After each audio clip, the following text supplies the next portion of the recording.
मेरा पति घर पर नौकर ले आया जो बहुत हसीन था और मेरा दिल इस पर आ गया। एक रात पति घर न था और मैं नौकर के कमरे में चली गई। जैसे ही नौकर के साथ सोने लगी तो नौकर ने ऐसा काम कर दिया जिसे देखकर मेरी रूह कांप गई, क्योंकि वह नौजवान बहुत ही खूबसूरत था जिसे मेरा पति कुछ देर पहले ही लेकर आया था। जैसे ही मेरे पति ने डोर बेल बजाई, मैंने दरवाजा खोला तो अपने पति के साथ खड़े इस नौजवान को देखकर तो मैं अपनी आंखें झपकना भूल गई। वह नौजवान हुस्न का शहजादा था, खूबसूरती से भरपूर। मैं तो यह तक भूल गई थी कि इसके बराबर में मेरा बेहुदा पति भी खड़ा है। मेरे पति ने मुझे बाजू से हिलाया तो मैं चौंक गई थी। कहने लगा, क्या हुआ? पीछे हटो, समीर को अंदर आने दो। वह नौजवान 21-22 साल का था। मैं पीछे हट गई। मेरा पति उसे अंदर ले आया। मैं हैरान थी कि मेरे पति इसे क्यों अपने साथ लेकर आए थे। मुझे बिना दुपट्टे के देखकर बड़ी तेज नज़रों से मेरे पति ने मुझे देखा था।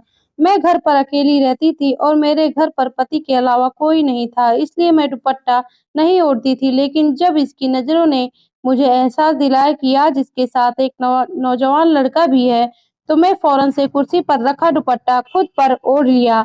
इस नौजवान ने एक नज़र भी उठाकर मेरी तरफ देखा नहीं था। जब से आया था, नज़र झुकाए खड़ा था।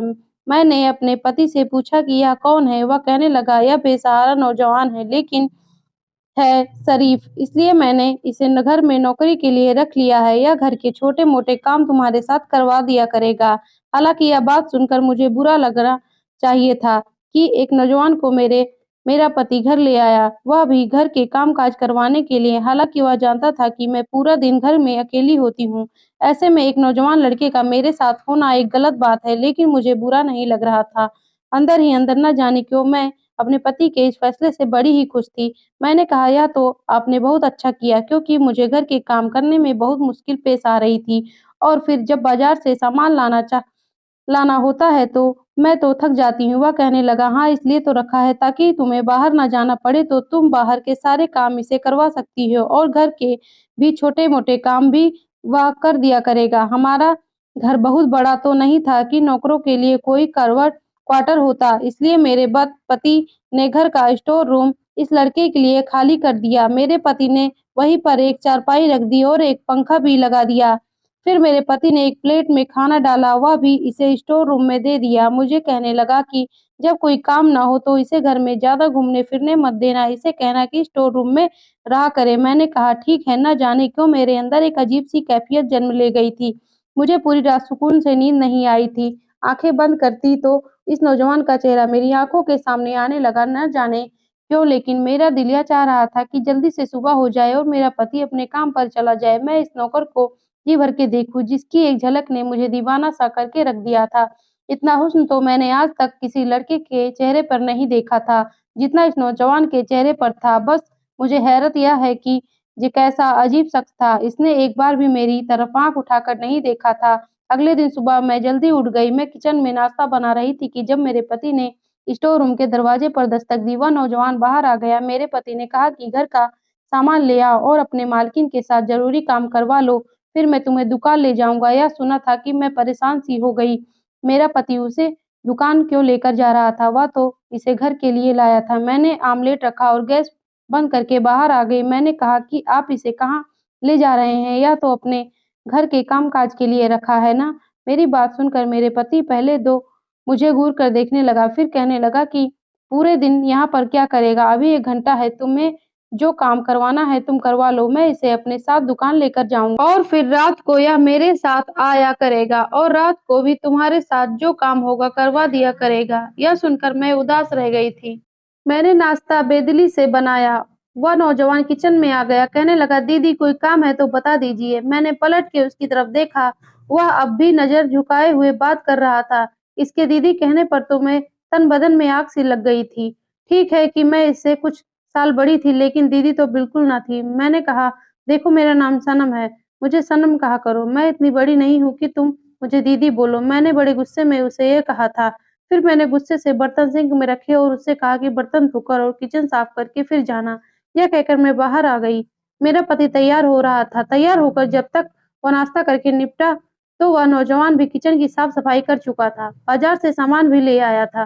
कुछ ही देर में मेरा पति इसे अपने साथ दुकान पर ले गया। न जाने क्यों आज का दिन बड़ी मुश्किल से मैंने काटा था। ऐसा लग रहा था कि जैसे वक़्त ठहर सा गया हो। मैं बार-बार घड़ी की सुइयाँ देखती रही। हालाँकि रोज़ाना मेरा वक़्त यूँ ही गुज़रता था, लेकिन घर के कामों से मुझे फुर्सत नहीं मिलती थी। दिन बहुत जल्दी गुज़रा हुआ महसूस होता था, लेकिन आज तो ऐसे था जैसे वक़्त कट ही नहीं रहा हो। मैं अपनी बेचैनी से बहुत परेशान थी। बार-बार मुझे इस नौजवान का ही ख़्याल आ रहा था। जैसे ही रात को मेरे पति के आने का वक़्त हुआ, मैं जल्दी से कमरे में गई, एक अच्छे से कपड़े पहने, मेकअप किया और अपने बाल भी खुले छोड़ दिए। हालाँकि मेरी शादी को 7 साल हो चुके थे और मैं अपने पति के लिए कभी यूँ तैयार नहीं हुई थी। शादी के शुरू दिनों में ही 1 महीने तक मैंने खुद को सजाया-सँवारा था, लेकिन इसके बाद मैं घर के कामों से उलझा के रह गई थी। लेकिन न जाने क्यों आज मेरा दिल चाहा कि अपने आप को सजाऊँ-सँवारूँ। मेरा गिनती खूबसूरत औरतों में होती थी। मेरी उम्र 30 के लगभग थी, लेकिन मैं बेहद खूबसूरत थी। दिखने वाले मुझे शादीशुदा भी नहीं समझते थे। जब मैं अपने पति के साथ कहीं जाती तो सभी मुझे हसरत से भरी नज़रों से देखते थे, क्योंकि मेरा पति देखने में ज़रा भी खूबसूरत ना था। पेट निकला हुआ था, कद भी छोटा था और नैन-नक्श भी कुछ ख़ास ना थे और मैं एक हसीन औरत थी, इसलिए अपने नौकर के हुस्न को देखकर मेरी दबी ख्वाहिशें मेरे अंदर लावे की तरह भड़क उठी थीं। जैसे ही रात को मेरा पति घर पर दाखिल हुआ, मुझे देखकर वह हैरान हुआ था, लेकिन मेरी नज़रें तो उस पर ही टिकी हुई थी। पूरा दिन मैंने न जाने कैसे काटा था, लेकिन वह बड़ा अजीब शख्स था। एक नज़र इसने मुझे पर डाला ही नहीं देखी और यह बात मुझे अंदर से और भी उलझा गई, बल्कि मेरा पति मुझे वह देखकर बड़ा खुश था। खाना खाने के बाद कहने लगा कि आओ सनम, आज तुम्हें लॉन्ग ड्राइव पर लेकर जाता हूँ। तुम बहुत अच्छी लग रही हो। लेकिन मैं इसके लिए सवरी ही कब थी, जिसके लिए मैंने ये सब तैयारी की थी। उसने तो एक आँख भरकर भी मुझे नहीं देखा था। मैं चाहती थी वह मुझे देखे और देखकर अपने होश खो दे, क्योंकि मैं भी हुस्न में कम ना थी। लेकिन वह तो सीधा स्टोर रूम में चला गया। मैंने अपने पति से कहा कि मेरे सर में दर्द है, मुझे कहीं नहीं जाना। यह कहकर मैं अपने रूम में चली गई।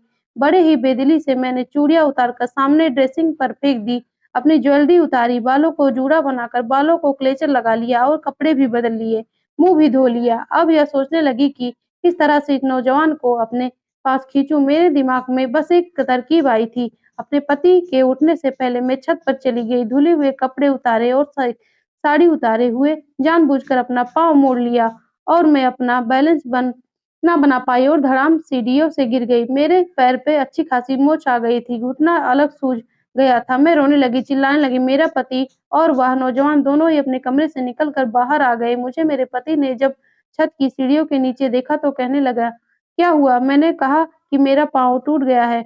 जब वह मुझे खड़ा करने लगा, तो मेरी तो चीखें निकलने लगीं। मैं सचमुच में अपने पैर की हड्डी तुड़वा चुकी थी। मेरा पति मुझे सहारा देते हुए गाड़ी में बैठकर अस्पताल ले गया। डॉक्टर ने बताया कि मेरे पाँव की हड्डी टूट चुकी है, मेरे प्लास्टर बाँध दिया गया है और मैं बेड पर आकर लेट गई। मेरा पति बेहद परेशान था, कहने लगा कि अब मैं काम पर कैसे जाऊं? ऐसा करता हूं कि इस लड़के को भेज देता हूं।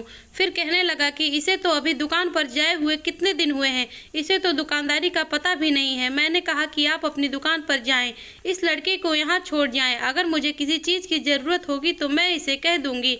मेरा पति भी मेरी बात मान गया, वह काम पर चला गया और मैं बेहद खुश थी। हालांकि मेरे पाँव से दर्द की टीस उठ रही थी, मेरा घुटना हिलने से इनकार कर रहा था, लेकिन मेरा दिल बड़ा ही बेफिक्र था। पति के जाते ही मैंने इस नौजवान को पुकारा और साथ ही अपना दुपट्टा उतार कर सामने सोफे पर फेंक दिया। जैसे ही वह मेरे कमरे में दाखिल हुआ, नजरें झुकाए कहने लगा, जी कहिए। मैं यह चाहती थी कि वह मुझे देखे। मैंने इसे कहा कि इधर आओ, वो मेरे पास आ गया। कहने लगा, क्या चाहिए आपको? वैसे मैंने खाना बना दिया है, मुझे खाना पकाना आता है और किचन और घर की सफाई भी कर दी है। मैंने इससे कहा कि इधर बैठो। यह सुनकर उसकी नज़र मुझ पर पड़ी थी, लेकिन उसने फौरन ही अपनी नज़र फेर ली थी और 3-4 कदम पीछे हट गया। कहने लगा, अगर आपको किसी चीज़ की ज़रूरत है तो मुझे बता दे। यह सुनकर मुझे उस पर गुस्सा आने लगा।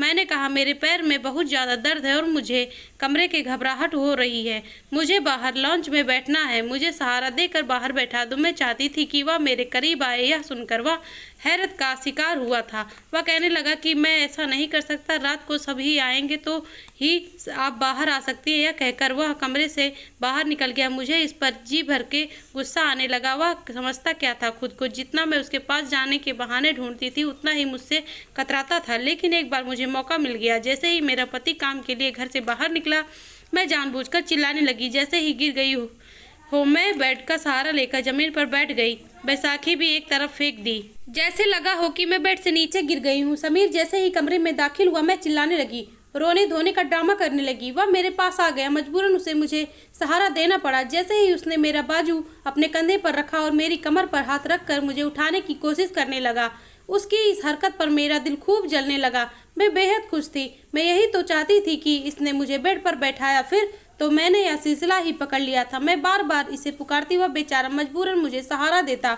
मैं चाहती थी कि मेरी करीबी इसे बेचैन कर दे और फिर एक मर्द के कोई औरत के इतने करीब होने से कुछ तो इसके दिल में भी हलचल मचनी शुरू होगी। असल में जब इंसान को जो चीज़ मिले जिसकी उसे ख्वाहिश होती है तो वह चीज़ इसे परेशान करने लगती है। मेरा भी यही मसला था। मेरी शादी को 7 साल बीत गए थे लेकिन औलाद नहीं हुई थी। मेरे पति ने आज तक कभी मुझे इस बात का ताना नहीं दिया था। मैं एक खूबसूरत लड़की थी, इसलिए जब भी किसी महफिल में जाती थी तो नौजवान खूबसूरत लड़कों को देखकर मेरी नज़रें उन्हीं के आसपास घूमती रहती थी। मैं हसीन और नौजवान को देखकर ठंडी आहें भरती थी। इस वक्त मुझे अपने साथ बैठा अपने पति बहुत बुरा लगता था। कभी लगता कि मैं जज्बात में आकर गलत फैसला कर लिया। मैंने सिर्फ पैसा देकर, क्योंकि मेरे बाप के घर में बहुत पैसे की कमी थी। इस वक्त मुझे यही लगा कि जब मेरे पास पैसा होगा तो मुझे जिंदगी के तमाम ऐश मिलेंगे, तो यह कसक भी दिल से जाती रहेगी कि मेरा पति खूबसूरत नहीं है। अब इंसान को हर चीज़ तो नहीं मिलती है। मुझे लगता था कि इस वक्त के साथ साथ मेरे दिल की एक ख्वाहिश यह ख़त्म हो जाएगी, लेकिन ऐसा नहीं हुआ। मुझे कभी भी मेरा पति अच्छा नहीं लगा। हाँ, यह था कि मैं एक अच्छे बड़े घर में रहती थी। मेरे कमरे में एसी लगा हुआ था, खाने पीने के लिए हर चीज़ थी। पैसा खर्च करते हुए मुझे सोचना नहीं पड़ता था, लेकिन मुझे अपने पति की संगत से घिन आती थी। मुझे यह बिल्कुल भी अच्छा नहीं लगता था। जितना वक्त मेरा उसके साथ गुजरता था, मैं एक दिमागी तकलीफ से गुजरती थी। उस वक्त ना तो मुझे कोई ऐसा अच्छा लगता था और ना ही वह बड़ा घर। कभी कभी मुझे लगता था कि शायद मैंने गलती की। अगर मेरा पति मेरा मनपसंद होता तो यार शायद मैं इसके साथ एक कमरे में भी हंसी खुशी गुजार लेती, इससे जी भर के बातें करती। मेरी ख्वाहिश मेरे अंदर हसद बन चुकी थी। समीर को देखकर मुझे लगा कि बस मेरी तलाश खत्म हो गई है। मैं चाहती थी कि वह मेरी तरफ खींचा चलाए, लेकिन वह नज़र ही नहीं उठाकर देखता था। मैं इसकी आंखों में अपना अक्स देखना चाहती थी। अब मेरा पाँव काफ़ी हद तक ठीक हो चुका था, प्लास्टर भी उतर चुका था, लेकिन मैं जानबूझकर चीखने लग जाती थी ताकि वह मुझे सहारा दे। मेरा पति कहने लगा कि मैं तुम्हें एक स्टैंड लगा देता हूँ, इसकी मदद से तुम्हारे लिए चलना फिरना आसान हो जाएगा, और डॉक्टर ने तो कहा कि तुम अपने पाँव पर वजन रख सकती हो। मैंने गुस्से से अपने पति की तरफ देखा। मैंने कहा, डॉक्टर को क्या पता कि मुझे क्या तकलीफ है, इसका क्या है, वह तो जो चाहे कह देगा। लेकिन यह ड्रामा भी मैं कब तक कर सकती थी। मैं अपने पति से पीछा छुड़वाना चाहती थी। एक बार जब मेरा पति दुकान पर चला गया तो मैंने देखा कि समीर अपने मोबाइल पर किसी से बातें कर रहा है। इसके पास नोकिया का छोटा सा मोबाइल था, लेकिन वह बात करने में बिजी था। मेरा पाँव अब चलने फिरने के काबिल में था। मैं जानबूझकर धीरे धीरे से चलती हुई किचन के दरवाजे तक चली गई। वह किसी से कह रहा था कि मैं बहुत जल्द माँ को तुम्हारे घर भेजूंगा। अब तो मेरी नौकरी भी लग गई है, तुम्हारा बाप अभी इनकार नहीं कर सकता। मैंने बहुत बड़ी रकम भरी है, मैं शादी करके तुम्हें शहर ले आऊँगा। यह सुना था कि मेरे होश उड़ने लगे। मैं तो समीर से मैं बेहद मोहब्बत करने लगी, इससे जुदा नहीं हो सकती थी। मैं चाहती थी कि वह मुझे मोहब्बत करे, लेकिन वह तो शायद किसी और लड़की के चक्कर में था। मैं धीरे धीरे से चलती हुई अपने कमरे में गई। मुझे इस वक्त सब कुछ बुरा लग रहा था। मेरा जी चाह रहा था कि वह लड़की मेरे सामने आए तो मैं इसका गला घोटकर इसे मार डालूं। समीर मेरे अलावा कैसे किसी को लड़की से मोहब्बत कर सकता है। मैंने आईने के सामने अपने आप को देखा। मैं बहुत खूबसूरत थी। यह कैसे मुमकिन है कि मैं समीर को अच्छी ना लगूं? वह कैसे मेरे अलावा किसी भी ऐसी लड़की की तरफ देख सकता है? फिर मेरे दिमाग में आने लगा कि हो सकता है कि वह लड़की बहुत खूबसूरत होगी, मुझसे भी ज़्यादा हसीन होगी। बहरहाल जो भी है, यह मेरा बात बर्दाश्त नहीं कर पा रही थी। गुस्से से मेरी आंखों से आंसू बहने लगे। मैंने समीर को आवाज़ दी, मेरे कमरे में आ गया, लेकिन मुझे सही सलामत अपने पाँव पर खड़ा देखकर वह कुछ हैरान सा हुआ था। कहने लगा, बीबी जी कैसे बुलाया मुझे? मैंने कहा अंदर आओ, मुझे तुमसे कुछ बात करनी है। वह अंदर दाखिल हो गया। मैंने उससे कहा कि मैं उससे मोहब्बत करती हूँ। यह सुनकर तो वह हैरान रह गया था। पहली बार इसने मेरी तरफ देखा था, लेकिन वह भी नफरत से कहने लगा, शर्म नहीं आती मुझे इस तरह बातें करते हुए? मैंने कहा, तुम हो ही इतनी हसीन, इसमें मेरा तो कोई कसूर नहीं है। फिर मैंने अपनी अलमारी के लॉकर से उसको बहुत सारे पैसे निकाल कर दिए। यह देखकर भी वह हैरान था। मैंने कहा, मैं तुम्हें नोटों से भर दूंगी अगर तुम मेरी ख्वाहिश, मेरी बात अभी यहीं तक थी। उसने जोरदार थप्पड़ मेरे मुंह पर मार दिया। कहने लगा, इससे आगे एक लफ्ज़ और कहा तो मैं मालिक को बता दूंगा कि आपकी क्या सोच है। मैं तो हमेशा आपको बड़ी बहनों की तरह समझता था। आपको शर्म नहीं आती मेरे बारे में ऐसा सोचते हुए? मुझे इसके थप्पड़ से इतनी तकलीफ नहीं हुई जितना इसके बहन कहने से हुई थी। मैंने कहा, नहीं हूँ मैं तुम्हारी बहन, मैं तुमसे मोहब्बत करती हूँ, तुम्हारी मोहब्बत में दीवानी हो चुकी हूँ। मुझे हर कीमत पर तुम्हें पाना है और जिस लड़की से तुम शादी की बात कर रहे थे मैं तुम्हें वह भी नहीं करने दूंगी। और अगर तुमने कोशिश की तो तुम मेरे पति को मेरे बारे में कुछ भी बताओ तो तुम सोच भी नहीं सकते कि मैं तुम्हारे साथ क्या क्या कर सकती हूँ। मैं जुनूनी हो चुकी थी। मैं दीवानों की तरह चिल्लाकर उसे कह रही थी कि यह सुनकर वह फौरन से कमरे से बाहर निकल गया। अगले दिन जो कुछ उसने कहा मैं तो होश खो बैठी। वह मेरे पति से कहने लगा कि मैं आपकी नौकरी नहीं कर सकता। मेरे पति ने कहा कि क्यों कर सकते, क्या तुम भूल रहे हो कि तुमने मेरे साथ 2 साल का कॉन्ट्रैक्ट किया है। मेरा पति कहने लगा कि इस दिन तुम रो रहे थे, हाथ जोड़ रहे थे कि मैं तुम्हें नौकरी दे दूं और अभी कि तुम्हें नौकरी करते हुए 2 महीने नहीं गुजरे। वह कहने लगा कि मैं आपको वजह नहीं बता सकता। मेरे पति ने गुस्से से इसे कहा कि ठीक है, जो पैसे मैंने तुम्हें एडवांस दिए ले आओ, मुझे वापस कर दो। पूरे 5 लाख की रकम मैंने तुम्हें यूं ही नहीं दी थी। तुम 2 महीने में खुद नौकरी छोड़कर मैंने तुम्हें इस घर पर इसलिए रखा था क्योंकि तुम एक शरीफ लड़के थे। तुम्हारे होते हुए मुझे बेफिक्र करने की ज़रूरत नहीं थी।